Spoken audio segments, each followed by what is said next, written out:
Good morning, good afternoon, and good evening to wherever you may be. Welcome back to the Pitch Perfect podcast. I am one of your hosts. My name is Kiki. Of course, we have Elaine as our other co-host. And today we are joined by a wonderful guest. They are one of our initial top 8 players from the first Rainbow Pitch League. They've also top 8'd the Calling in Hartford and the Realm Invitational as well. We have Elly Bird. You may also know from commentary. I should also mention that. Welcome, Elly. How are you doing? Hi, I'm good. I'm a little sleepy despite it being noon. Just thanks to I want to blame jet lag, but where I was recently it's 2 p.m. so maybe I have no real excuse. But I'm good. I'm sleepy. Mm-hmm. Would you like to tell us a bit about who you are in the Flesh and Blood community as a whole? I am somebody who likes to chase that 0.1% dream or that dream of being that 0.1% player, and also in the rest of the time that I'm engaging with the game, be on commentary, which is something I've really been enjoying. It's been a fun skill to hone, and it's felt good to feel myself growing in that. Can't please everybody, which is the way it is, but I think I've been really improving on that front, and it's been really satisfying to both work with Sam and Ethan, who are actually like the best people ever, as well as be continually given chances to fill that role. And also just really big fan of Flesh and Blood. I've been a card game player my entire life, like literally from like age 5 or 6. I used to make my older brother, who, at that point thought Yu-Gi-Oh was lame because he was like 13. I would make him play card games with me, and then he would cheat to smash me quickly, and then so that he could get on with his day. But have been playing card games for basically my entire life, in various forms of engagement with it, and I remain a huge fan of them to this day. Beautiful. Absolutely wonderful. Yeah. Okay, well, before we learn more about you, we have a couple quick shout-outs to talk about from this past week or so. So, if you want to maybe do some of them, all right? Yeah, for sure. Well, the first on our list of shoutouts this week was to shout out you, Elly, for doing the commentary at Memphis this past weekend. But that's also kind of like the whole episode is shouting you out. So,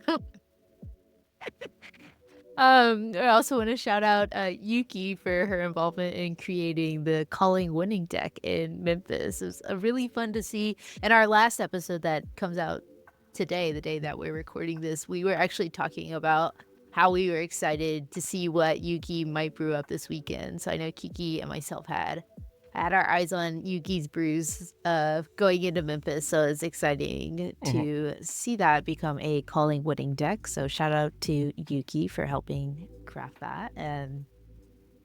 And also, we kind of held a little tournament of 48 people in a small town in New Zealand. It's absurd that we even advertise it globally, but some people see it. It was the Calling Taihape, which, for those who don't know, is a small town with a population of 2,000 people that don't play trading card games. So we host a tournament there every year now. I guess it's happened twice. And one of our players was May, who's also in the Rainbow Foils and also a Rainbow Pitch League top 8 participant. So she managed to make the top 8 in a very silly tournament. So shout outs to her. It was technically an international tournament as well. So like, we did have people from Australia and Japan there. So like, Whoa, who came from Japan? Yeah. just the national champion. Yeah, Yeah. that's sick. He Showed up. Yeah, he came over from Japan. It's kind of cheating because he's from New Zealand, but he lives in Japan. He's a personal friend of mine. Okay. And he's come for the actual calling in Christchurch this weekend. Okay.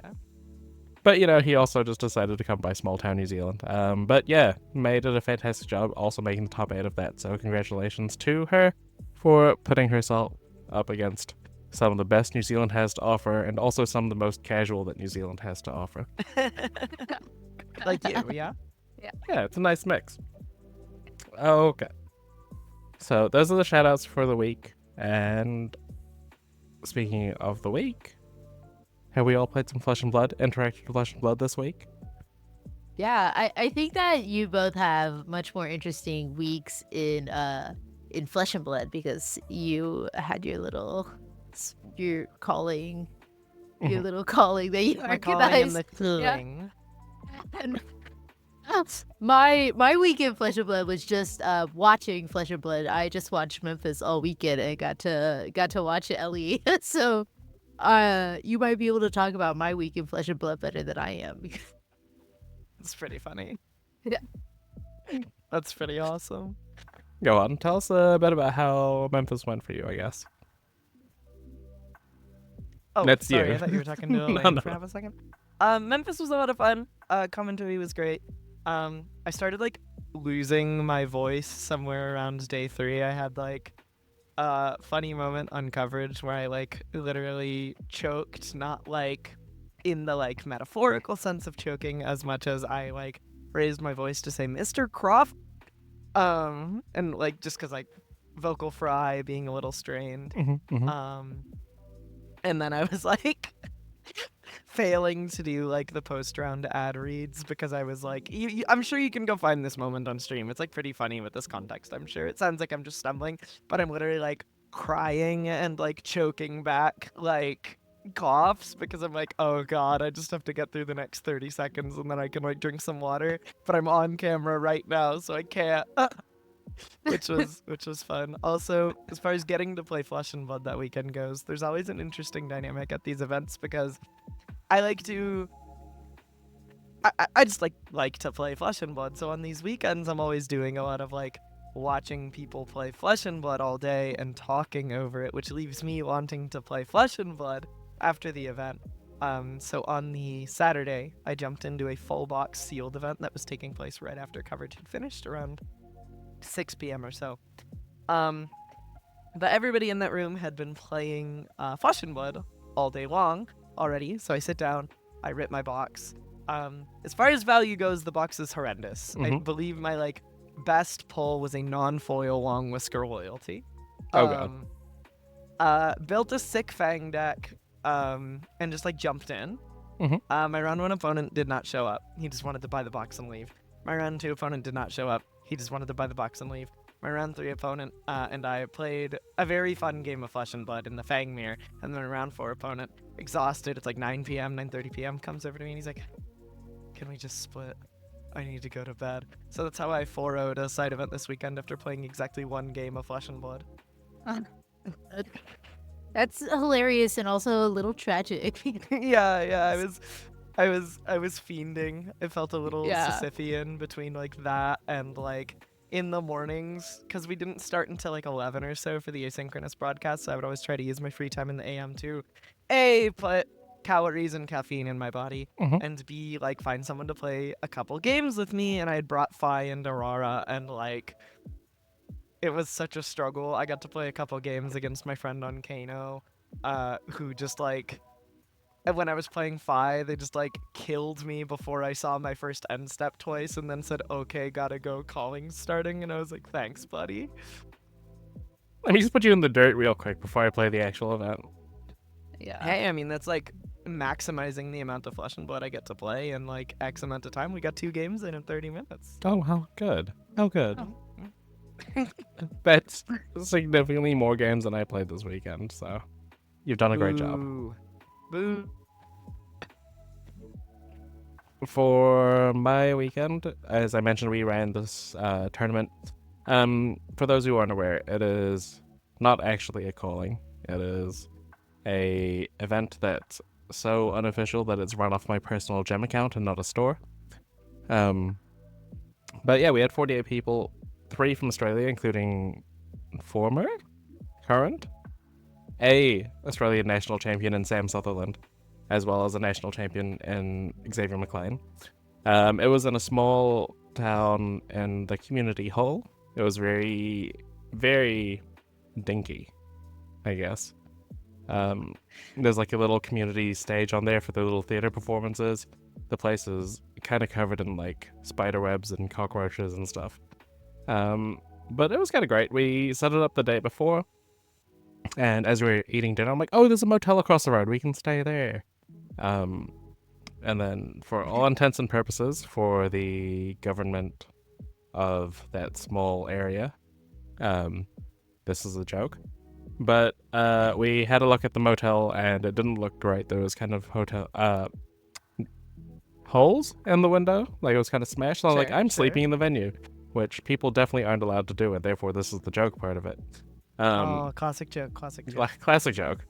But Classic joke. Just a funny bit. yeah, I was with two guys as we were setting it up, and I was like, y'all aren't likely to use the women's restroom, so that's gonna be my bedroom for the night. Absolutely, I'm a genius. This is great. Like, I have my own space. Before people get here. It was a bad idea. I left the window open without realizing, or I didn't know it was open, and therefore it was like covered in moths. The whole like bathroom was covered in moths. I'm like, oh, this is gross. But is kinda gross. I'll live with it. No, they kept me up until 3 in the morning, and I was like asleep on this bench in a sleeping bag. And then it eventually got to 3 in the morning, and like they finally left me alone. I'm like, thank God I can try to sleep now. And I rolled over and I remembered that I'm on a bench in a bathroom, and it is not comfortable. And I didn't get to sleep until like 5:30 in the morning, which I then proceeded to wake up 3 hours later and then TO, commentate, and judge an event at the same time, which went for 12 hours or so. So that was great. You're a dynamo, Kiki. That was fun. But we did also, because it's such a Kiwi event, we also held a barbecue, or as what we call a sausage sizzle, which is literally just like you're cooking sausages and putting in a slice of white bread with some fried onions. And it's just a very Kiwi/Australian kind of thing. And we also did a gumbo toss, which is fairly... I feel like we're introducing the idea of a gumbo toss to the world, because it's not a very common thing, but it is in this small town. A gumboot is like this rubber boot thing that you like wear if you're like a farmer or something, so your feet don't get wet. I'm sure they exist in other countries. Right. Whether it has a different name or not, I don't know. But literally you're just tossing it as far as you can. Or in our case, we put a box of bright lights, and whoever got the closest to it won the box. So yeah, it's Some real summer camp activities. exactly, like that was the kind of vibe we were going for. So that was my flesh and blood weekend between trying to catch moments of the calling itself. I think I got home at like 12:30 in the morning after a 3-hour drive back to my little urban apartment flat thing. And then I was delusionally trying to watch like the first round, I think, of the calling. I think it was. I remember Yuki was playing Syndra, and I was like, oh, I should that was watch round this. one. I should really pay attention to them. Hangzhou yeah. estoy durmiendo. Exactly, I think. I don't know what you said. It didn't sound English, but I'm just gonna agree. I'm going to Hey. not enlighten you because it's funnier that way. Okay, I'll watch it back and then I'll discover. But yeah, that was my week in Flesh and Blood. I'm still sore and recovering from sleeping in a bathroom. As a joke. As a joke. As a joke. As a as joke. a yeah. joke. This- As yeah. far as Yeah. Tayape is concerned, that was a joke. Yeah, exactly. It's just a prank. As a joke. Yeah, as a joke, like Kiki was sending me pictures of the bathroom as a joke, being like, I'm gonna sleep here as a joke. Are you okay? It was hilarious, but also it looked like a lovely weekend. It looked really fun and wholesome. It So was so fun. Also, that bathroom was so lucky. Like, and well, not in the sense that it was an awful experience to sleep there, but I did open a Cold Foil Legendary and a Marvel in that bathroom. Holy, in the bathroom? And yeah, because everyone else wanted to go to sleep, and like the room situation was this giant hole, or this woman's bathroom that I signed as my bedroom, and I was like, well, I can't leave the lights on because y'all are trying to sleep, so I'm just gonna open these booster boxes in the bathroom. Why didn't you just sleep in the hall area where everyone presumably else was? I like privacy. I can respect that. Yeah, yeah, I've also slept in bathrooms before for privacy. I understand. yeah, and like it was a Have you? fairly spacious bathroom. Like it was. Crazy. As a joke. As a joke. I mean, no joke, the bathroom was pretty spacious, and then there was one toilet. I'm like, I guess you can have a whole bunch of people sitting there hanging out, like in the waiting area of the bathroom. But yeah, It just didn't look like it would have been like a comfortable place to sleep. But what that's what bathroom the does, sleeping bag is I for. guess. that's Yeah. what I thought the sleeping bag and the pillow I brought was for. But Yeah. That's fair. Was it a box of the hunted? yes, it was. So I got the. What'd you read? I opened 3 boxes. I got a case, and I Ooh. keep 1 box for my personal collection. Of every sealed box. But I got the warrior headpiece in cold foil legendary. If you know anybody who wants that, let me know. Elaine.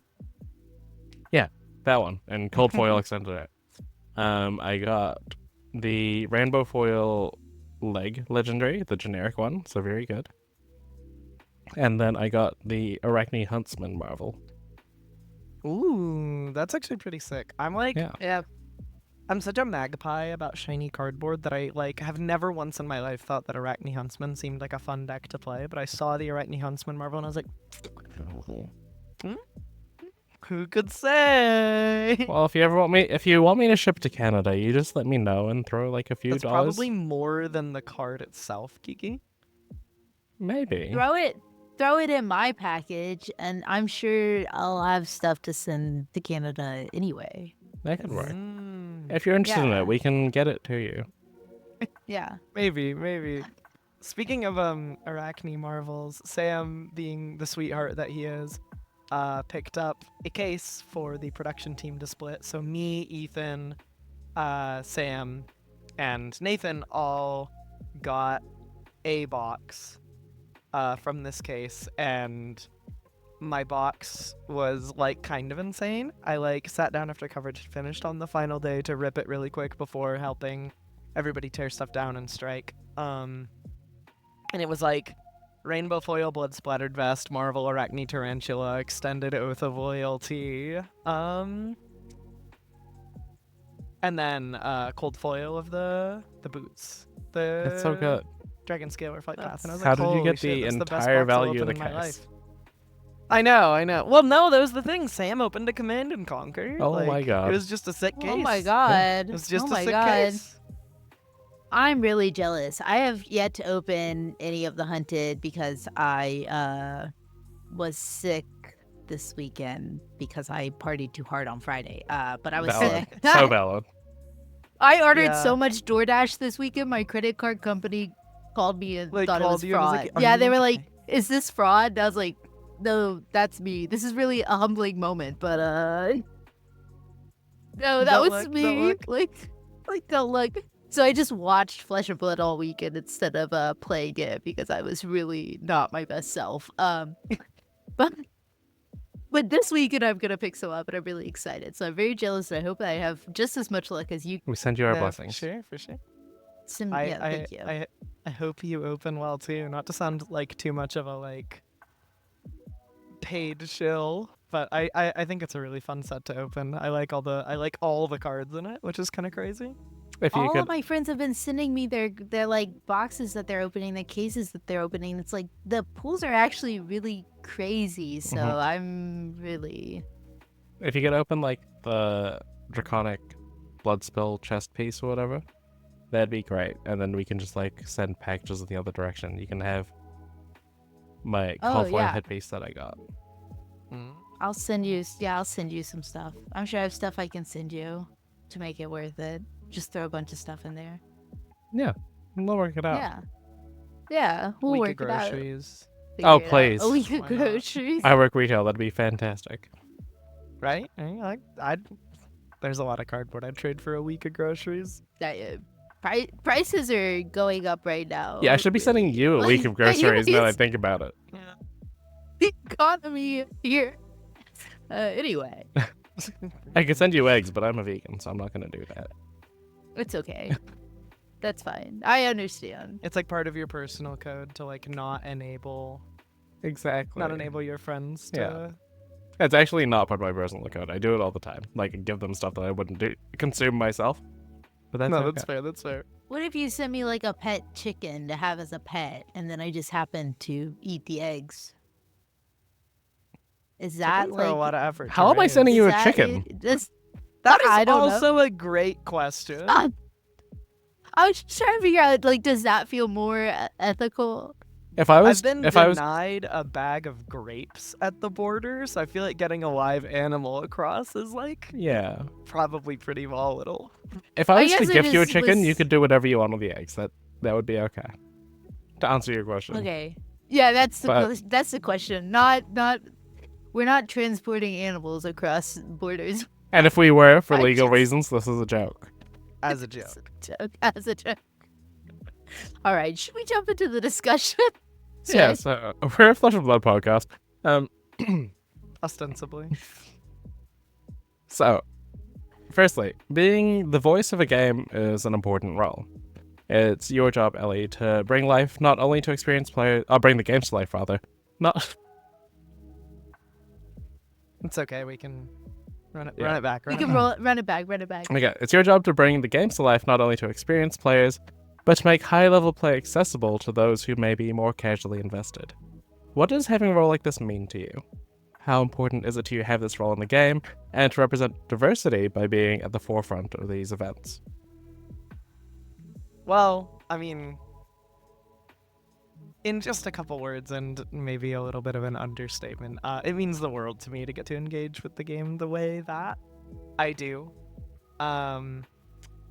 Specifically at Osaka, I was very like, basically like on the floor, like, real like head down bowing at James White, who I got to meet not for the first time, but for the first time since I've started doing some amount of contracted work with Legend Story Studios, and I was just like, thank you so much. Like, this means the world to me that you even continue to give me this opportunity, much less have nice things to say about my work. And getting to engage with it the way that I do.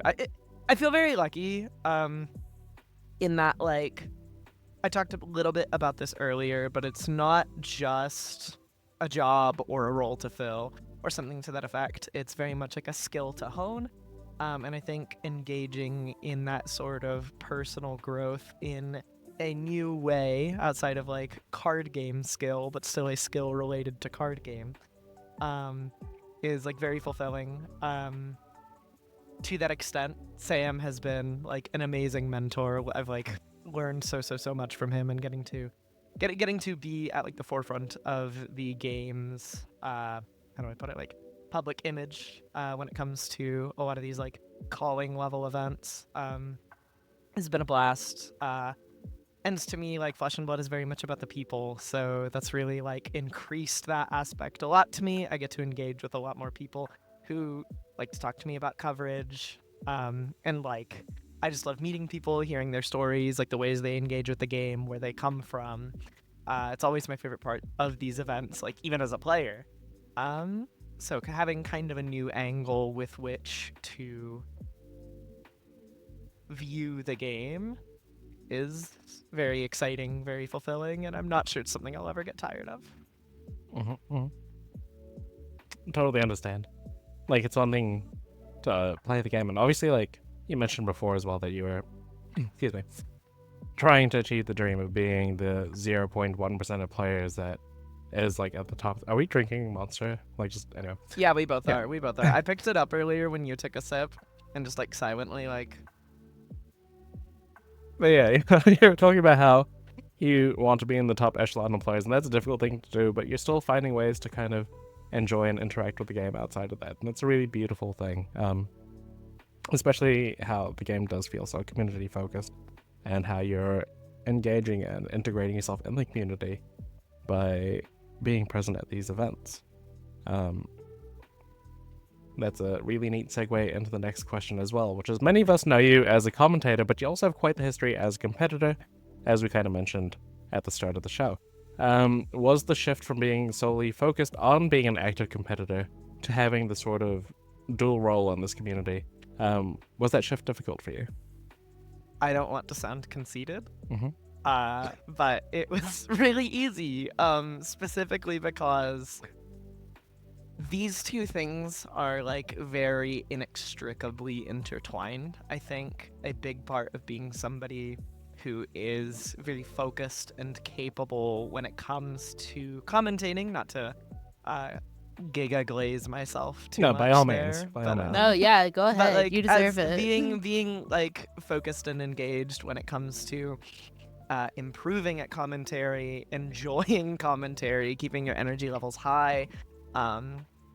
It's very much like one and the same when it comes to like enjoying the game and wanting to be a strong player. And I think every single like very, very, very good commentator I've met in Flesh and Blood like has that common thread. That's why Sam is like truly like the greatest to ever be put on the mic in terms of Flesh and Blood, is because he loves the game so much. Like, and like I have often said this, and I know it sounds like a joke to probably to Sam and to other people, but when I like am ever curious about how to approach something in Flesh and Blood, my answer is always try to sound like Sam.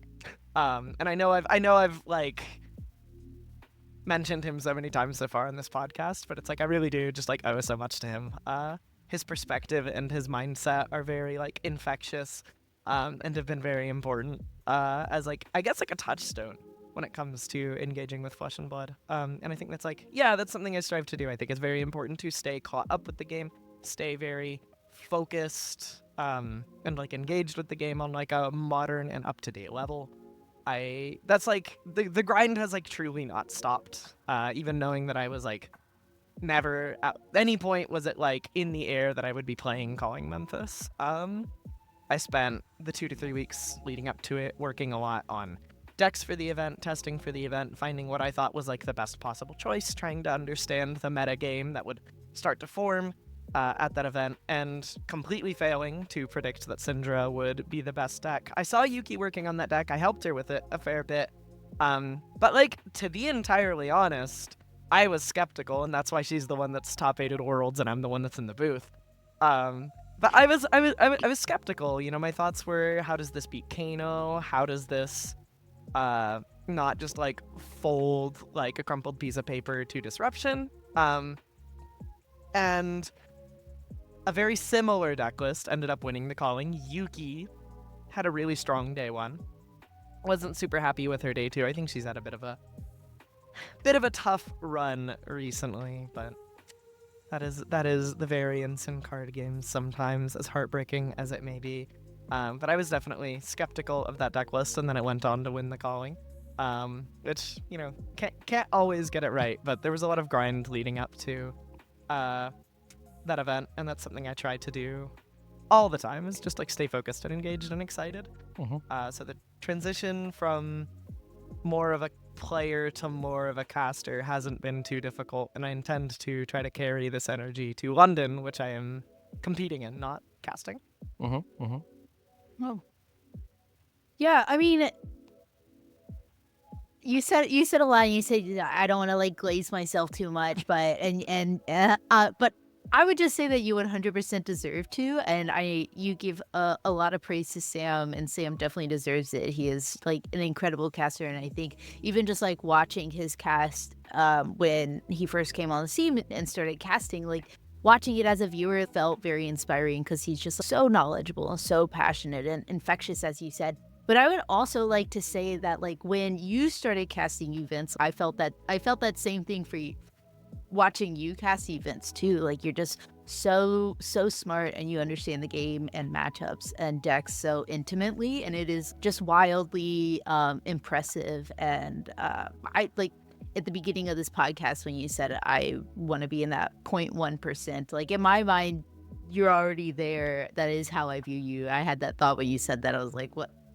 Like in my mind, you're already just so cool and so good at this game, and then watching you in the booth is just so inspiring. And being in the booth, if someone who hasn't tried to casting on any level might not know, it's pretty hard. And you and Sam both make it look so effortless and easy. I think that comes from your passion. And Kiki and myself have tried our hand at casting a few times because of the Rainbow Pitch League, and like It's really not easy to do, let alone to be good at. There's just so much knowledge you have to keep on hand and on all times, and knowing the card pools and knowing how the matchups will usually play out, or like what the edge is for these players and these heroes. So keeping all that in mind, what kind of challenges do you face as a caster when you're, I guess, preparing to be in the booth? Are you playing games to try and understand how everything works? Or are you really just studying card pools a lot? Like, how do you go about that? Well, first to throw it back to y'all, I do want to say that y'all covering the top 8 game that I played in like the first season of the Rainbow Pitch League was one of the first things that made me go, oh my gosh, I want to try that. So when like the opportunity came up to do my first thing with Canadian Nationals this past year, I like pounced on it, and I might not have like had the enthusiasm for that without y'all being there in a much earlier stage of my Flesh and Blood journey. So I do want to kind of toss that one back at you a little bit, because I appreciate y'all very much. And to actually answer the question instead of just going in a circle where we hype each other back and forth endlessly. It's what we do. I think like a lot of my process is just like getting excited about Flesh and Blood and playing a lot of Flesh and Blood. And I do think like this is gonna sound silly, but I think one of the biggest challenges is like being wrong. Because it's hard to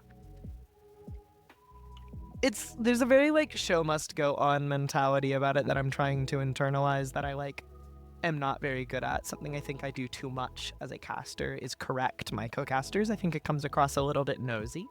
But I get concerned about misrepresenting the game state and having people have like an incorrect view on it, and it's like a little bit difficult because you have to be confident about the things you say. Something I had happen at Memphis was that both Sam and I misread something in Barrett Goss's arsenal as a blue aura, and what it was a blue celestial reprimand. So several times we made comments about, I don't understand why he's not developing this blue spectra aura, when that wasn't what he had at all, which I think that's the kind of blunder that can be hard on the quality of the cast, and I also think that blunder very much originated with me speaking a little too confidently about something that I was like not super sure of.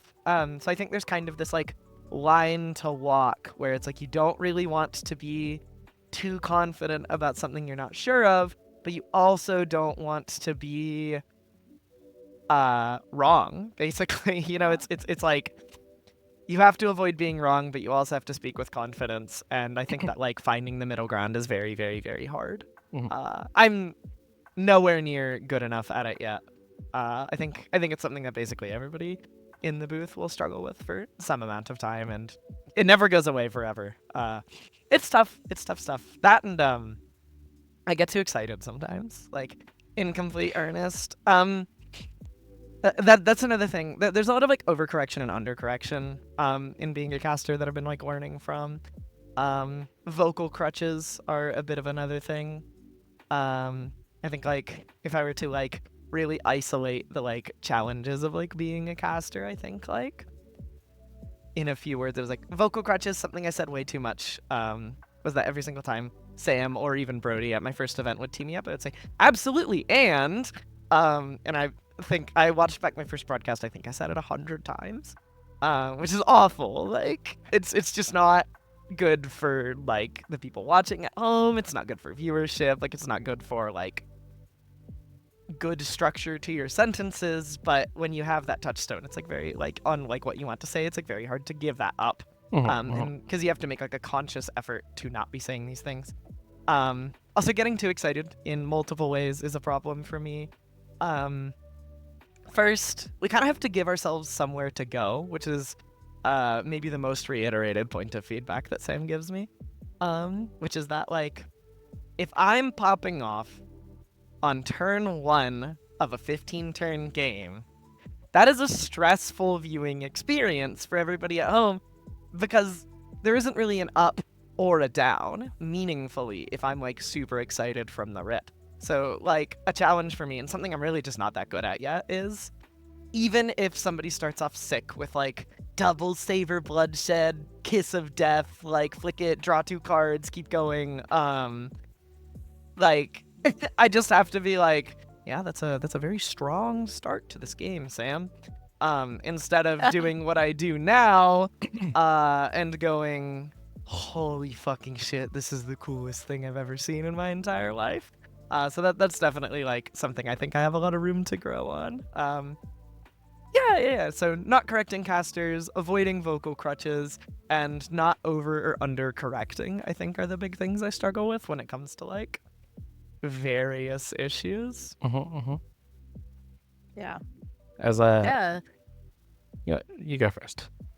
No, go ahead. I was gonna go say, ahead. like, as you were talking about that, I was kind of like trying to think about our experiences as casters for the league and all that stuff, and like being like, yeah, I can see that. I can see where we've made those same kind of mistakes, or those kind of where those issues kind of come up. And like, I've definitely on more than one occasion been more excited about turn 1 play than I should have. And you're right, like, you do kind of want to build up that tension, that excitement to the crescendo, right? Like any sort of performance, show, whatever you're consuming, you don't want to give it all away at the start. And also, if you do, Right. then trying to keep that up for the whole thing, or bring it, it's, yeah, a lot less of a experience, I guess, for the viewer if you're just already up Oh. there. I just remembered one thing Yeah? also, just on that topic. Mm-hmm. Funny anecdote. Another thing that's hard, especially at these like high production level events, is that like at first, especially if you've engaged in theater, it's very hard to hear your producer in your ear and not go, huh? Or like stop. So like you kind of like have to keep going and develop the skill of keep going. But on the topic of overcorrection, Mm-hmm. I had a bit of an embarrassing moment where basically all weekend Ethan was feeding us like viewership numbers, Mhm. and he wanted us to shout it out. So he was like, we're at 2.5 thousand viewers right now, and then Sam would kind of segue into that, and I would do it now and then.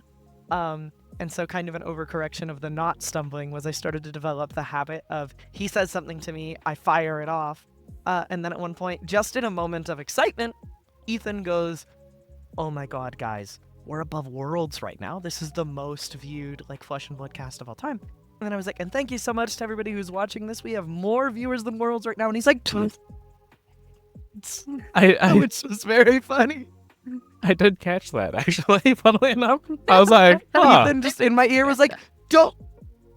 And it's like, oh my god, when I give it like 5 seconds of thought, that makes so much sense. Don't say that. But I just kind of like heard it and went like straight into my mouth, which was, we had a good laugh about that one after. I do remember hearing that, yeah, also, and just being like, wow, that's crazy. Yeah, oops. Yeah. Oops. I didn't think too much of That's it. funny. I was just like, I didn't think much of it either. yeah, I was just like, that's interesting to note. Like, cool, the game's growing, I guess, you know? Like, if No, it's, for sure, mine- you just don't want to like mog on other broadcasts. On Yeah. other- right, Just right. Not a good look. yeah. I remember hearing it and thinking, like, that's crazy. And then I remember rationalizing with myself because I was like, oh, well, there was a lot more people at Worlds. So I didn't watch Worlds because I was at Worlds, but I'm watching it now. So I guess that makes sense. Sure. I do remember rationalizing it with myself. So Coming Yeah, from a background of somebody who watches a lot of, like, professional wrestling, it feels like it's always their goal to be like, we've outdone this previous event in terms of, like, audience attendance or whatever. So, like, my head immediately was just like, yeah, that's just what's happening here. Like, they're just showing that the game's growing. We've got more people watching it now. Like, you know, like, next year's World's going to be bigger than last year's one, so on and so forth. Which may or may not be the case. But in my head, I'm like, yeah, this makes sense in a WWE kind of setting to have this statement here. No, for sure, for sure. And much like wrestling, Mm-hmm. none of the games are scripted.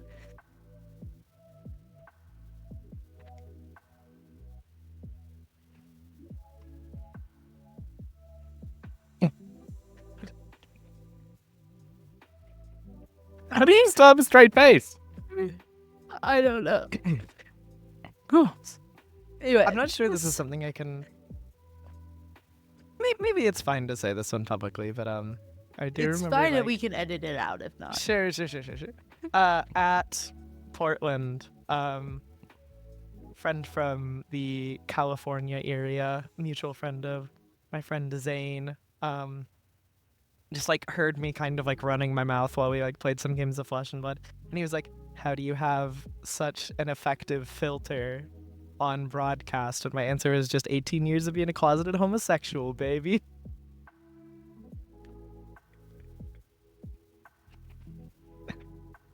Oh, that's And welcome back to the podcast after that cut. No, surely you can leave that in. No, that's fine. Surely. Surely. Anyway, all right. Speaking of the broadcast that we've been talking about this whole time, the Calling Memphis and Double Calling Memphis. Actually, we got to see a lot of the Hunted play. We got to see the Hunted in the CC meta. We also got to see the Hunted in limited meta. So, what are your kind of like initial thoughts of these young metas and how the Hunted is going to impact the game? You can also speak a little bit about like the limited format of the Hunted here if you want, because I'm curious about that too. I mean, my first like reaction off the rip is like, it's so fucking cool. That was like, if you're ever curious what goes on in the shadowy dealings behind the scenes of Flesh and Blood broadcast, a lot of it is me, Sam, and Ethan talking about the game and going, "This is so fucking cool." And that was like a lot of the Hunted was, I think, like, when it was stated at the reveal of the Hunted that like some people at LSS were more excited for the set following the Hunted, which I think in retrospect is a more exciting statement because that means, oh my god, the next one's even more flames. But when that was said, I kind of got the impression it was like maybe a little bit of a tentpole kind of set. Mm-hmm. You know, like we're releasing this, it's gonna like do some things to the meta, it's gonna like support some heroes, and then we're gonna kind of move on. There's definitely been sets like that in the game's history, and I don't think there's anything to like shy away from in the existence of sets like that. But when we finally got around to seeing the cards in the set, I was like, holy shit, the set is fucking cool. And I felt like the format that they did with like the spoiler season of like, we show you the high rarity stuff to give you the questions first and then the commons to answer it later was like very cool, as opposed to like 17 zaps. But like when it comes to like the actual meta game and the impact the set has, I'm really excited to see like how these new heroes develop. I think it's very interesting to see an assassin who is like not so pushed that he is stronger than new, Mm-hmm. but is pushing new out of the metagame by virtue of having answers that help them more effectively deal with certain like meta threats or strategies in a more broad manner, because I think new exists as this very like hyper disruptive deck. She almost always is capable of taking 2 cards out of your hand without your consent. And Marionette is not always doing that, but I think the thing that Marionette is capable of doing is just fucking killing you. Which is like really big because I don't think we've really had an assassin that can just fucking kill you. Mm-hmm. Mm-hmm. You know, there was definitely some Uzuri decks that were like that for a little while. I know like Sam Dando kind of like popularized that like red line, like Ravenous Rabble, like just kind of beat the shit out of you Uzuri deck, but it made a lot of concessions in terms of how capable it was at disrupting you. And I don't think Marionette has to make a lot of concessions in terms of how capable they are at disrupting you. I think the bigger thing is that they are weak to certain different things, like in excess of D-reacts, or just like Snag is so diabolical against that hero. Mhm. Just the like block flight path, they bump it to 17, and I'm like, okay. The biggest unmovable of all time, Snag. And that's like, they're an assassin with different strengths and different weaknesses, and I will be completely honest, Assassin is not my favorite Flesh and Blood class. I was very cynical leading up to the release of the set, and I was like, New is so strong right now. How do you design Assassin cards without just breaking her in half and having her speedrun LL? Like, they kind of like made that concession with Lexi, right? Where they're like, we can't really buff Azalea and Outsiders without Yeah. having Lexi be really busted, so we're just going to have Lexi be really strong, and that'll be the game for a little while, and that's fine. Which I think is an acceptable decision to make, but I was actually really, really, really impressed to see the set hit and go, not only does Mew not interact with much of this, it kind of has given rise to an assassin that is more or less a new and different and unique archetype that is capable of doing a lot of like fun and engaging and interesting things that carves out their own niche within the meta. Is it niche or niche? That's like, I'm never sure on that I word. always thought You it can was correct niche. me live. Is it niche? I Okay, thought cool. it was niche. Carve out their yeah. own niche in the metagame. And then like Syndra obviously has like already kind of proven her chops to the world, and I think that like I think there's this effect in Flesh and Blood sometimes when you're building a deck and things start to fall in place in a certain way. And the first thing that comes to your mind is the developers wanted this to be a deck, right? And I think that like there was a lot of friction building Syndra very early on, especially working on it with Yuki, where we were like putting blues in the deck, and I was like, I feel like I'm playing shitty Ira, even when I'm doing things like play like 9 hurls, burning blade dance, that sort of thing, so that I can always pay off the daggers. I feel like I'm just playing a numbers deck, and I'm not really making use of what it means to like be a draconic ninja, especially like post hunted, where you have new mechanics like fealty and that sort of thing, and like different ways to pay off rupture and that sort of thing. So it felt a little like disjointed. And then once Yuki kind of suggested the like, what if blues are lame? Like, what if blues are for losers and we just take all the blues out of the deck except for Warmonger's Diplomacy, which is secretly a red? And just, like, play the deck like that. And then you start playing with the deck, and it's, like, so, like, immediately apparent that it's just, like, this has to be what this hero looked like. Like, internally when they're building the set, it's just the, like, head jab, flick a dagger. Like, I only ever swing the dagger off of, like, blood-splattered vest resources for Rupture, or, like, Ignite, or if I draw one of the 3 yellows in my deck, I can just, like, dagger, and it's fine. But I think once that realization hit, it was very much like, this is what this deck is supposed to look like. And that's, like, a very cool and exciting thing, and I'm looking forward to seeing kind of where Syndra ends up in the metagame, like following this, like, I mean, not solving, but certainly this, like, breakthrough in terms of building her, because I know a lot of people were really underestimating her going into the calling. And then speaking of not really being sure where things will end up, I think Fang is, like, I think Warrior has this piece of don't laugh. I'm about to say something nice about the man. I think Warrior has this kind of inherent part of its identity that is a little bit less overstated than like other heroes' design like IDs. Where you have a common thread where warriors like to get a ball rolling and get punished for that ball no longer being rolling. You see this like it's elemental in the class's design. You see this as early as literally the first set with Dawnblade, with like, this accrues counters if you keep letting me hit you. Don't let me hit you, because this game will snowball out of control and you will die very fast, because, I mean, counter, it's like very easy to miss it. That counter 1 is like, okay, my Dawnblade's a breakpoint for forever now. And like, Fang certainly embodies that with the fealty mechanic, and that he needs to get to 3 fealty to start doing the busted thing. But once you kind of get like full disrupted, or like don't have a way to kind of keep the fealty train or play a draconic card rolling, you get punished really hard for falling off the wagon. And I think he's like the second most extreme warrior in terms of the like, get the ball rolling and don't let it stop rolling thing. I think Bolton kind of falls at the most extreme end of that, where like the man just literally can't do anything without charging. And Fang definitely like has turns with that. And we saw some like pretty interesting Fang decks over the weekend. Zach Knutson had a really cool deck that felt like so close. I was just like watching those games, and I was just thinking to myself, I was like, man, there's gotta be like a top 3 in format Fang deck out there. I refuse to believe that it's like not the case, because it's just like once he's doing the powerful thing, it's so stupid. So I'm choosing to believe that even though he's not quite there yet, he is also the hero that has like had the least prior support. You know, we've had a Draconic Ninja before Syndra. We've had plenty of assassins prior to Arachne Marionette. Fang is the one that's like operating on the littlest amount of like prior like community info. So I'm looking forward to seeing where that hero lands in terms of like constructed, because I in my heart of hearts I truly believe that like we can live in a society where Fang is a top tier deck.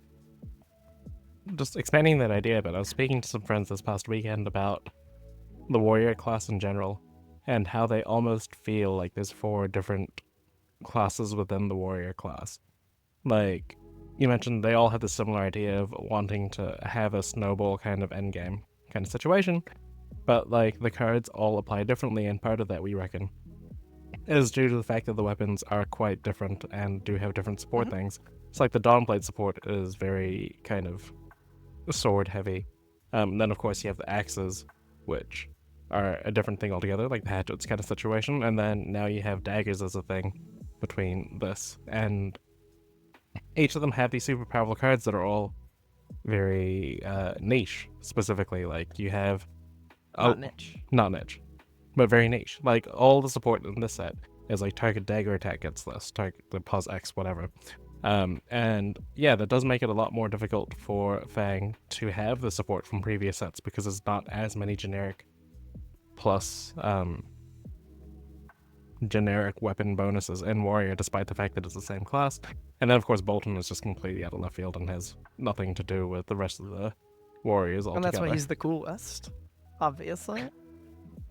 I'm not going to comment on which one I like the most. But Dorinthia is the reason why I started playing Flesh and Blood, for what it's worth. So you're obviously a Yes. really big Bolton fan? I am such a fan of how he's devoted to Watch your his, mouth. now dead wife. Actually, I've said multiple times that Bolton is my favorite hero that I've never played. Because You have pretty said fair. that multiple times. Yeah. Yeah. That's pretty fair. I think he's so cool, and when he does is really he's so cool. admirable from the sidelines. Yeah, but whenever I play him, I can't figure it out. I'm like, no, this is bad. For me, specifically, like, I don't have, like, why am I losing a card every turn just to play the game? Like, I'm not Vincent, and Vincent gets that card back every turn as well. Well, you're converting it into a head job. That's how you gotta think of it. Yeah, but Turn the worst card in your hand into 3 value. now I'm just playing Cinder, where every card is literally just head jab. Yeah, it's awesome. I love head jabs. Yeah, it's pretty good. It's like my favorite kind of Flesh and Blood card. You It do hits love your you, aggro. and it doesn't really do much else. It's really weird that I'm playing Cinder at the moment, or at least trying to, because I'm just not used to it. I'm just like, but my card's block for 2. What do I do here? Like, this attack is kind of threatening. Well, the ones that block for 2 have go again, and the ones that block for 3 don't. True. Okay. So, block with the 3s, attack with the 2s. Got it. Pitch your blue cards, play your red cards. Pitch my 3 blue cards that are secretly Yeah, reds. sorry. Hey. Yeah. Pitch my. You know how it is, the high level analysis that only the most talented of Flesh and Blood players can give you. Block with the 3 blocks, play the 2 blocks. Pitch the blue cards, play the red cards. Drawing cards is good. Use all the cards in your hand. I will say Is there any other? You have any other like That- really like high level tips? really high level tips for Yeah, like, Flesh and Blood. Pitch your blue cards, play your red cards. Deal more damage than your opponent. That's a good one. That's a Wow. good one. Yeah. Make a bigger number. Yeah, Make a big number. Make a bigger exactly. number. I will say. I would love for Fang. Sorry, I would love for Fang to be a top 3 deck. Like literally more than anything. I really wanted to build Fang in CC, and then after watching Memphis, I actually just today, like before getting on this recording, I was on another call with a friend, and I was like, I am ready to learn a non-warrior deck. I'm ready to learn. I'm ready to learn. Teach me something else, please, because I'm just a little sad. You can play Aurora with me. I'll teach you how to play Aurora. I would love that. Elly has My a problem great is, like, track record of teaching people how to play Aurora. yeah, that's true. That is true. That is true. No, I'm ready to learn something other than warrior, and warrior will always be number 1 in my heart. But I'm ready to learn another deck and then drop a bag on buying it. So Well, if you want to play Florian, you're no, I don't actually. I've played Florian before, and I was not having fun. I think Florian is so cute and so boring. I was having so He's much fun. so boring. Well, that's because you like blocking. Yeah, and I love 2 card 8s. I don't like to block. I don't like to I block. don't like to block. I don't like to block. And I like to go You can fast. shake my hand through the video camera here. Oh, am I on Is the it- wrong side here? I'll go both, just in case. Okay. There.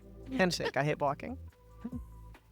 The funny thing about this is that generally the guest is on the bottom of the screen. Oh. Okay, well, where I'm seeing it, Elaine is like here. So Yeah. it'll be really funny in It'll be- post. It'll be like even funnier. Yeah, high five for that. That. You want to talk about limited a little? Yeah. Yeah, I would love I think to. this limited set is cool. Mhm. I like limited sets that are explosive and not dirtly. My least favorite limited set of all time is Outsiders. Mhm. And I feel like this hat kind of falls firmly in the opposite of that, where instead of like scrapping together everything I possibly can to have the like highest value turn I could possibly muster, which was like a 2-card 5, you just kind of like murder people in this limited set in a way that I think is really fun and entertaining. All of the decks are really capable of just like drawing the nuts and finding and doing some very powerful things, and I think all of the decks at a baseline feel very interesting to play and very powerful.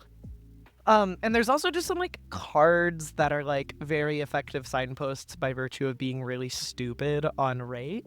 Grow Claws is a card that really stands out to me. Just like 1 for 5 with Go Again in Syndra's card pool is like exceptional. If you're willing to pop your daggers, you can just play at a 2-card 7 of like Dagger Grow Claws, which is like pretty bananas. Something I really like to see in like limited formats is just like decks that when I play them, I feel like I'm playing a competent deck, which is a very like surface level analysis of this format. But it's something that is like important to me and I find like fun and exciting. And I think that's something they've been doing pretty well lately, as opposed to like some older limited formats where I really just felt like I was in Snooze City. And I think that they've really been on the ball with that in the past few sets, but the Hunted in particular really stands out to me as like being the right amount of explosive. How do I put this? Something I really like about the set is the like obvious like D-react theme. We've kind of had the attack reaction set somewhat recently thing in heavy hitters, but I like that limited set a lot, actually, to be clear. But something that a lot of people bounced off of in that set was that your blocking decisions when it comes to attack reactions are largely like deduction and guesswork. Because there are no defense reactions in the set, there's a few defensive instants at rare, and you have things like Sheltered Cove to bail you out of tough situations, but for the most part, you have to make the read. You have to figure out what's going on and like respond in kind in way so that you can like play around the trick so as to not die. And this set kind of lets you play around it in the opposite direction, where there's just like kind of a million defense reactions in the set, and all of them are like really quite powerful. I understand that like people don't like playing with different flavors of evasive leap all the time. But I think it's like an important point of balance in that like sometimes it's hard to cover up a full on hit without like committing another card, but defense reactions are very good at insulating you from the like worst possible consequences of certain tricks. Like when Fang comes in for 1 and you say no blocks and he plays Blistering Blade or whatever, it goes to 4. Your put into context isn't going to stop it entirely, but it does a lot to cushion the blow. So I think it lets you make a lot of informed blocking decisions and have a little bit more agency in situations that are otherwise tougher. And it's like it's like a point of texture that is like one of my favorite things about any limited set in recent memory is that you can kind of like blocking out is not too easily because there's 1 0 for 4 defense reaction in the set and it's a majestic. But being able to shield yourself from blowouts if you draft correctly is something I like a lot, and you also kind of see that exhibited in the armor design in the set. There's the leapfrog stuff to cover yourself from combat tricks. You have the blade beckoner stuff, which is good at preserving life so that you don't die to combat tricks. And the red alert stuff, which is there to like disincentivize them from playing combat tricks on that chain. You also get to play kind of an interesting mini game with some of those pieces of equipment where if I put 3 pieces of leapfrog on Fang's first attack and he has a card that cares about the second chain link, he's just going to break the combat chain because he gets to deny me a bunch of value by doing so, and it makes up for what he would lose. But you get to put your opponent in, and similarly with the red alert stuff, they're just not going to play the trick. But you kind of get to play this mini game with your opponent where you ask them like the question of like, I've put one piece of leapfrog here. You want to mark me with the Searing Gaze that's in your hand, so when you go to the second link, are you going to break the chain and lose the ability to mark me, or are you going to let me get my 1 point of defensive value by letting it leap to the next chain link? And you also see that with like the red alert stuff. If I shove too much armor on something, they're just going to pass and be content that they denied me X amount of value throughout the course of the turn. Or you are liable to get blown out by something like Tooth of the Dragon in the context of Fang. Or other go-again sources with heroes like Arachne. Sorry, Fang's the one that I know the most about in Limited, so that's kind of my touchstone for a lot of this discussion. Not to have too incredibly much of a bias. But I think it's like a very cool and interesting like point of design that is like very present in the set is the like attack reactions exist but aren't too much of a blowout because they gave you a lot of ways to ask your opponent questions when it comes to playing them, and also have responses to the like worst possible scenarios. For sure. Wow. Yeah. No, that was like a real. Sorry. No. I was just like, that was a really good overview, and like you said things in there that I hadn't like really explicitly thought about. I guess that like I experienced while playing pre-releases and stuff, but I don't know. Hearing it voiced is one thing. This is why you're like way up here in my mind. Yeah. I really like how much interaction there is in like the after block stages of the game. And that was one thing that I did notice in playing in pre-releases was like, this is a really nice set to kind of like, I was playing with some newer players who weren't as familiar with like these reaction windows, and it was like a really good set to like try and get them familiar, because most of the time it's like I had stuff to do in the reaction and they also had stuff to do in the reaction phase, which has not usually been the case in limited sets. And so it was fun to be able to go through all the phases of the game really with new players, and you're kind of learning these interactions and these decision points that happen in the reaction phase, and like you were talking about, like, whether like forcing these people into these situations where they have to make decisions on like what they're going to do based on how you respond. I'm saying it a lot less eloquently than you did, but it's a really I think that is what makes like good players in Flesh and Blood, and so it's really fun to experience that. Like a format where you're forced to make those decisions in a limited format. And yeah, I really like it. It was a really good analysis. Well, that was beautiful. I loved it. It was enthralling. No notes. I'm just mindfully aware that I start work in 24 minutes. Technically. But we do have some fun little segments. We're trying to do something a bit different with each kind of guest we have. So we asked you specifically what kind of segment you'd like to do. And you said you love trivia, and like it's pretty obvious that you have an extensive knowledge of a whole bunch of Flesh and Blood cards. So we're gonna test each other on our knowledge about this kind of stuff. How do we want to do this? Do we want to do it so that like the questionnaires, the people getting asked the questions, do you want to work together kind of situation, or do we want to try to battle it out? Yeah. Okay. Yeah, I think we should work together. Yeah, because somebody's making us answer for 11 cards. Yeah. Yeah. I say that as if my one doesn't actually have more answers. But yeah, that's true. So something. I asked for 3 cards. I kept it simple. In Flesh and Blood, there's kind of been this sort of history with young heroes where most of them will just have their first name or their name as the name of the young hero, and then the adult will have an epithet. I think that's what it's called, but functionally the part that comes after the comma, kind of like Katsu, comma, the like Wanderer. title. Yeah, a title sort of situation Right. kind of going thing. Yeah. But there are some young heroes that have one, that have an epithet. Can you name them? And or how many are there? Okay. Yes, your Kasai. question prompted me to bring pen and pad as I think through this one. Good.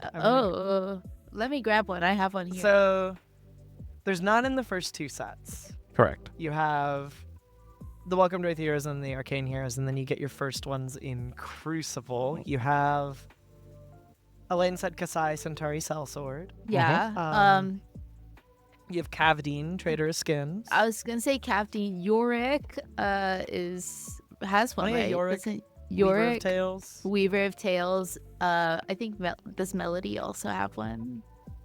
Sing Along. Melody Sing Along. Oh, Melody it's funny. I don't have sing-along. Yorick on my list because I was supposed to mention Blitzlegal. Okay, well, No, that's fine. That's fine. We'll add Yorick to it now. Bonus points, bonus points. Bonus points. Crucible had pen's not Kasai. You mentioned Was Melody, Valda right? Crucible or was Valda Everfest? Valda was Everfest. What? Was there Balda anything- was Everfest. Crucible had Kasai, Cavdine. Who was there? Anyone else in Crucible with an epithet? There are 2 heroes in Crucible that have been printed as different forms. There's Shiana Shapeshifter. So there's that. Or Shiana, it's Shapeshifter, right? Shiana No. Shapeshifter. Shapeshifter. Shiana. I don't remember the epithet, but it's. Oh, Diamond Gemini. There we go. She's a Oh shapeshifter. yeah, obviously. Diamond Gemini. I was like thinking of her as the shapeshifter. Shiana, she's Crucible. You have so you have Shiana, Cavdine, Kasai. I feel like the one I'm missing is very iconic and people love it. Oh, you nodding just gave me the answer. Because you like this hero. It's Datadol Mark II. Oh, so it wasn't. I don't have Datadol on this list because there wasn't a comma, doesn't and count I as a- wasn't sure if it was an epithet or it's just the thing. I feel like Mark II. Mark II counts could as be, a- yeah. Mark II. But that's not the hero I was thinking of In Crucible? in Crucible. I'm this is missing still another a Crucible hero. There is 2. I'm missing 2 more Crucible Technically heroes? 3, actually. But Okay. So we have Cavdine Kasai, Shiana. She's a legendary though, so I'm not sure she counts, quote unquote. I'm thinking Shiana of the counts. set as having 4. I'm just thinking of the set as having 4 heroes because that's typically what they do. but oh, there maybe was that's 7 okay. in that set.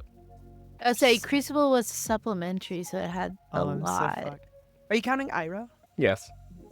Okay, Ira Crimson Haze. What else was there? Was there a Guardian in that set? I feel like Valda was Everfest, but that may Valda- be wrong. I thought Valda was Everfest. Valda is Everfest. I think Valda Valda is and Everfest. Kasai were Everfest. Is there Kasai a was Crucible. Guardian in that set? The Warrior is right. Kasai. There's no Rune Void in that set, I don't think. Is there a Ranger in that set? No. There's 2 merchants, because- right? But it's Genus and Cav. It's Genus, but Genus was Genus was Everfest. Genus was also Everfest.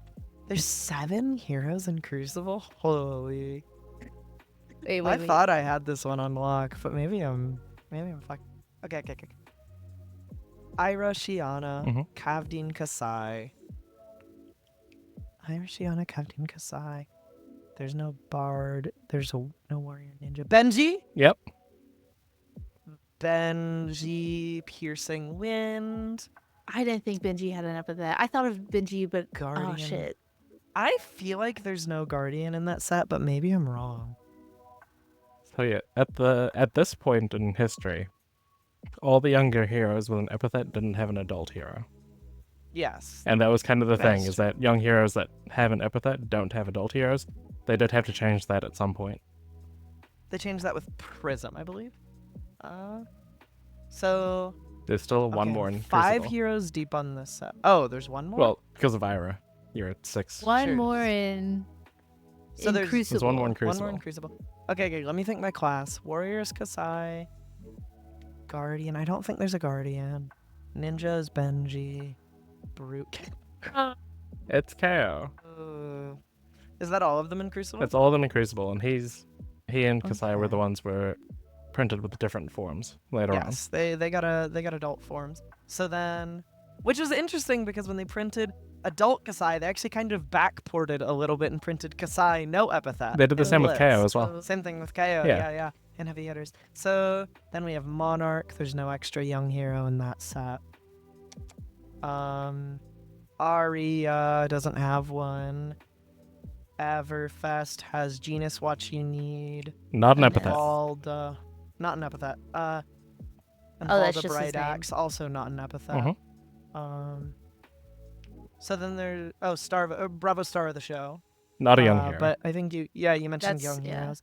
So there's Icelander, but she doesn't have an epithet. Which was so I a think it's spoiler for every her to have an hero and adult hero everything. later on, funnily enough. Yeah. So there's. I don't think I'm missing any young heroes in that set, I'd right? say I don't believe so. no. I don't think So so. Everfest, you have Uprising. Uprising, There's nothing there. nothing there. The Dynasty, Yes, Dynasty. There was Yoji the- Royal Protector. Yoji, the Emperor. Jakaya Visir. yeah, the Emperor Yeah. Jakaya Visir. Yep.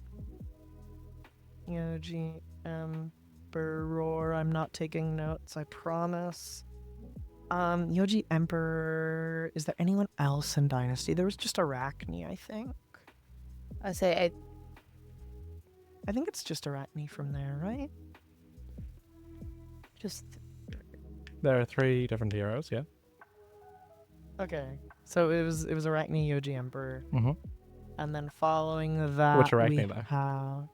It was Arachne. I mean, there was Huntsman, Mhm. but... The one you're thinking of is Outsiders, I think. Oh, Is yeah, it- yeah. If you I said am, Witch sorry. Arachne. Yeah. I That's was right, saying- yeah. Then we had Outsiders. saying- where I was there's- It's like, next to wait, the. I have Outsiders? this chronologically, but yeah, no, you're right. The Outsiders one Then has an there's epithet. We'll just quickly. Arachne Solitary Confinement. yeah, in the solitary next set. confinement. Mhm. They reprinted Benji, and then everyone else did not have an epithet in that set. Mhm. Following Outsiders, there was Bright Lights, where you have no epithets. After that, there is Dusk Till Dawn. Or Dusk Till Dawn was before Bright I Lights. say Dusk Till Dawn was DTD then, after. right? Yeah. Yeah. DTD because it came out like over the summer. or Which something. did have the first one that was a young hero with an epithet to be then later printed, or printed at the same time as an adult hero, which was Prism Advent of Thrones Prism. and Prism Awakener of Soul. Mhm. You have Vincent, who has no epithet in that set, and those were the only 2 new heroes introduced, because I remember being disappointed that there wasn't a second Light Warrior.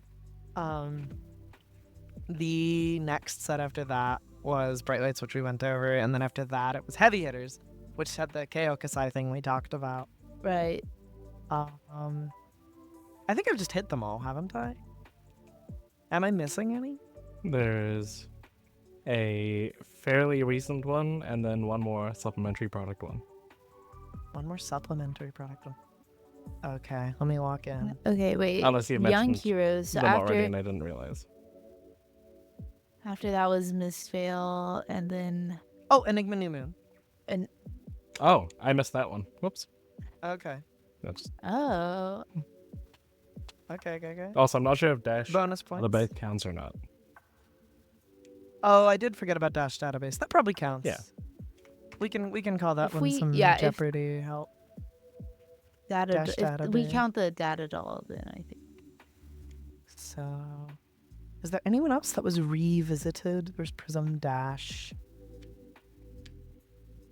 There's one that's very And recent. then, Very recent. Okay, let me think about that. Web of Deceit. Yeah. Arachne Web of Deceit. oh, There's too many Arachnes. Not enough Arachnes. And I'm not sure if you mentioned. I'm just gonna say it because it's the last one left. I'm not sure if you mentioned Brevant or not. Oh no, I did not Oh. mention. Oh, Brevant. no, I couldn't no, remember not if you mentioned did. Brevant. Melody, but not Brevant. So I missed. yeah, Melody. I kind of missed like 2 there. That's That's really impressive. Wow. yeah. The other Like one. work together, then you just took it away. I'm like, Oh, oh, I didn't mean to run away with it. I was No, just you're no, good. no, it was beautiful. You It even was brought up trying to ones go I down the missed, list and I was myself. looking at like the card database. It's okay. I still like didn't get like some of the answers on the test correctly. So as many bonus points as I went for. I still. How many of them have an adult hero? I think you answered all that already by Yeah, I doing think it Yeah, we when went you through knew it. that. Arachne. Yeah, Arachne Prism, KO Kasai. Kasai. That's it. Arachne Prism, Ira KO Kasai, now. Ira. Oh yeah, Ira. Ira. Ira, Scarlet Ira. Revenger. Woohoo. Okay. So, Elaine, what have you got for us?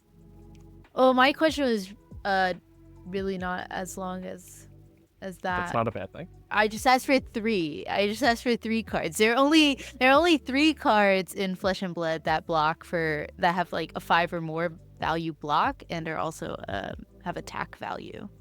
Have Do you an know what attack they value are? And 5 or more Yeah. defense. 10 foot tall. Yeah, 10 foot tall. That's one of them. Yeah. Thick Hide Hunter. The Thick Hide Hunter. That's it. Yeah. And then the third one is Standing Order? Is that what it's No. called? I was thinking No. of Brothers in Arms, but that's not it. No. either. Wait, do you mean like it has a face value of block 5 or more? Because Standing Order doesn't it? Nitromechanoid. Yeah, it's Nitromechanoid. Wait. Nitromechanoid. Nitromechanoid. Nice. Blocks for 5, attacks for 5. Yeah. That's cheeky. Yeah. You said Standing yeah. Order, and she was like, there's no... Attack. Like Action card. that, it was then clear that modifications didn't count. Because when I read the show Right. notes, I was thinking about Brothers in Arms, and that was also not correct. So Right. Not modifications, but that they have they have Face the value. base on the card. power. It says like base value 5 block. Okay. Attack block or more. When you said no to Okay. Standing Order, I'm I'm- like, wait, does it block for 4? Am I wrong? No. Sinking a card to block for 1 more would be kind of stinky. Yeah. Well, it could have been a 2 block to Okay. begin with. But okay, Ellie, I'm scared. I have a question Team for effort. y'all. Mm-hmm. And it might be a bit of a doozy, which is there are 11 specializations legal in the myriad Runeblades of Flesh and Blood, both legal and living legended. What are they? Okay. Okay, yeah, that's my question. Like if a hero's living legend, their specializations you're still considering legal. Yes, I'll tell you right now Okay. that Eclipse is Yeah, I would say part of Eclipse. this. Yeah. Yes. Okay. Runeblade specific. Eclipse. Yes. Oblivion. Oath of the Arc Knight. I mean, not Oath of the Arc. Become the Arc Knight. Yes, become Arcanine Ascendancy. Oblivion. Force of Nature. Germinate. Yep. We may have tried to figure this out Um, before you got on stream. We were going through cards before you got on stream. We weren't looking them up. We So were you've just got going through 6 them. out of 11 so far. Arknight Shard. 7. Arknight Shard. Arc Knight Shard is one. Flail of Agony. This has a Flail of few. Agony. Yep. That's Flail 8. of Agony, Vincent. Is one of the Sonatas. Not Iconics, but Which one? the one where he's standing on a cliff looking out. This is how I commentate. I describe cards Oh, rather shit. than think. Is it wait, is that even a Sonata? That is not a sonata, no. but you are thinking of a specialization. Yeah, I don't know names. Can I Tell me Arc- what the card does, and I'll give it Wait, to wait, you. wait. Oh god, I can't do Arknight that. Ascendancy. I can describe the art. I already have Ascendancy. Y'all Yeah. got Ascendancy. Ascendancy. You said it already? Sonata. Oh? Is it like Fantasia or Sonata Phantasmia. Good job. like that Mickey Mouse what movie? Fantasia. Fantasia. So you're at 9. There's 2 specializations you're missing, I believe. Whose are they? One's Viceroy. That's the one Yeah. where he's standing on a cliff looking at the world. What's the card do? Tell me what the card does, and I'll give it to you. I can't It's tell bad. you. It's really bad. That's why I can't It's tell you. unplayable. You got it. It's Bequest the Vast Beyond. Oh yeah. It discounts your next attack Ah. action by the amount of Oh, regen it's the control. Sonata replacement, quote unquote. Also, the Skeletor Skeleta replacement. Yeah. Ohm. Skeleta Ohm, yeah. Yeah. So there's one more you're missing. It's pretty Bequest, recent. okay. Soul Reaping. It's very recent. It's one of my favorite heroes in Flesh and Did Blood. we say Soul Reaping? Did we say Soul Reaping? Oh, 12. I also missed one then. Oh, okay. No, so you're at 11, and the one you're missing is Very recent. It's one of my very favorite Flesh and Blood recent. heroes. Yeah. From one of your Bolton has a ring Oh, blade. Arc Arc Lightning. Arc Lightning. Yeah, Arc there you go, there Lightning. you go, Yeah, there you yeah, go. yeah. Arc I was Lightning. like, Bolton's a Runeblade? Yeah. and it's like, I like Aurora. to say that, We but I'm not talked about counting it. Aurora. We somehow did Okay. it. Wow, think that that one actually was that wasn't that hard. bad. No. My concern was Yeah, getting the yours name. was a little bit. Yeah. Mine was the most obscure. I guess. Kiki's was a gauntlet. Yeah, I was which like, I actually Kiki's was the appreciated. hardest. Yeah. I liked that. I like that. Yeah, it was fun. All right. I think just have some listener questions to kind of run through real quick. This one comes from Alex Drakai of Scarlet Wind at deviled Eggs with a 3. deviled eggs with a 3 threads, if you will. bsky.social deviled egg. I'm gonna drink some water really quick because my throat's getting hoarse. Okay. Victor? Hi, Elly. Super big fan of your jokes and energy on stream. Aside from amazing co-hosts, what do you think makes a cast memorable for the audience? And what strategies do you use to keep more slower paced, predictable games entertaining? Any favorite casts? P.S. Love the hair. Hope to see you at US Nats. I'm glad you like the hair because I'm thinking about shaving my head right now because it's constantly in my face, which was something that kept happening at Memphis. So, thanks for talking me off the edge a little.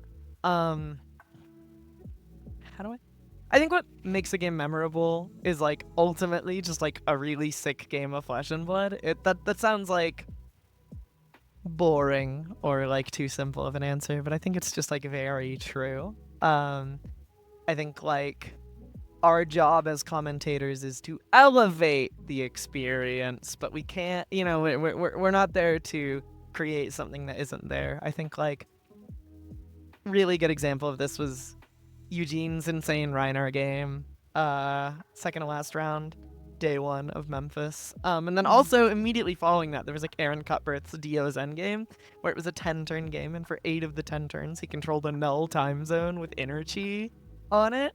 And that was just like, I think things can be memorable without being the most exciting thing in the world. Like, that game was a little grim. Like, Zen kind of got sent to the Shadow Realm, but it was, like, fun because it was novel. And I think that, like, novel and interesting experiences in the games played is what makes things memorable. So, at the end of the day, I think it's about the players that we are trying to elevate and a deep appreciation for what they bring to the literal table. The other half of that question is like, how do I keep things interesting? You just kind of gotta find stuff to talk about. That sounds a little like, so, but like, a strategy Sam has imparted upon me that I think is very helpful is that kind of when like, don't be afraid to just give things a little room to breathe, which is not something I'm fantastic about. Sometimes I yap a little too much, which I'm astutely aware of. But something he likes to do, like once or so a game, is kind of bring it down to the ground level. Is just the like, nothing's going on, someone's tanking for a long time. You can just talk about like the circumstances, the stakes. You know, it's round 7. Both of these players are on their tournament life. It's 1-1. This decision could be the difference between going home empty-handed and the winner of the new extended art Stonewall Gauntlet. Like that kind of like, just like kind of start illustrating, kind of start like going in on the stakes. And it's like touching on that like once a game is a really sick way to like kind of bring people back in when there's like not too much going on. Yeah, it's true. You just brought me in right then and there. This game doesn't even exist, and we're invested. Yeah, I'm like, I'm invested. I'm in. And will you be at US Nats? Yes. Amazing. As a competitor, or are you considered Canadian now? I will be. I'm Canadian on Gem now. PR stuff in the works, which I'm glad I've started on because border tensions are rising. Maybe I shouldn't have said that. I don't know. It's fine. It's just it's a fact of reality. It is. We all know. But yeah, I will be there. Yeah, you'll be there. Yeah, I'll be there. What I'm doing still up in the air, but I'll be. Amazing. Ooh, sweet. Yay. Mink, the Riptide guy, at goblinboon.bsky.social says, the people crave the Elly and Zuppy show. When can we expect you to take over the podcast world? Sometime soon. I feel like we recorded an episode a while back.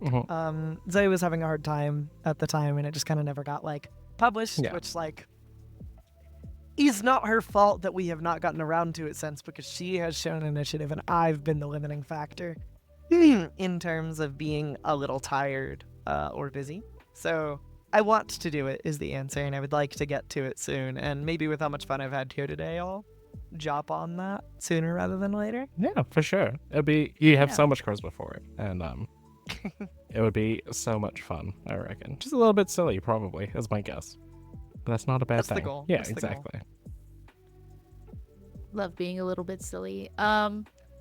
Zeno from the Pitch Perfect Discord asks, why is Fry a good card with a bunch of sad faces? Well, I added the sad faces in the show notes. Because Oh, Fry is not a good Flesh and Blood card. So, jot that down. Hope this helps. It is infinitely more playable than Ball Lightning because it's legal. I don't like that. on a technicality. By definition, you can play up to I 9 don't copies like of that. Fry and 0 copies of Ball Lightning. It's true. It's true. That's factual. I can't Mhm. argue with that. It's still not a good Flesh and Blood card though. It's just not. And finally, from Alex at realalexs.bsky.social, which class do you want to see next? What would their mechanics be? My favorite mainstay in terms of like any fantasy setting is always the Alchemist. Mhm.